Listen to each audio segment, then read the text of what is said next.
નમસ્કાર દર્શક મિત્રો, પ્રાર્થના સંદેશ ન્યૂઝમાં આપનું સ્વાગત છે।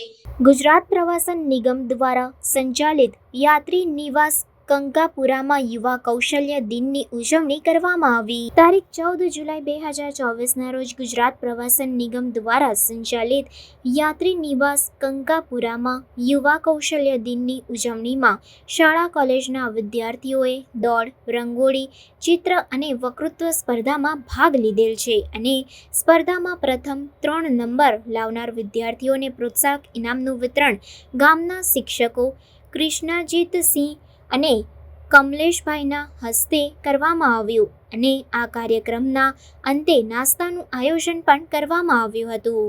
રિપોર્ટર સુરેશ પરમાર, પ્રાર્થના સંદેશ ન્યૂઝ। પ્રાર્થના સંદેશ ન્યૂઝની તમામ લેટેસ્ટ અપડેટ્સ માટે ચેનલને હમણાં જ લાઈક, શેર અને સબસ્ક્રાઇબ કરો।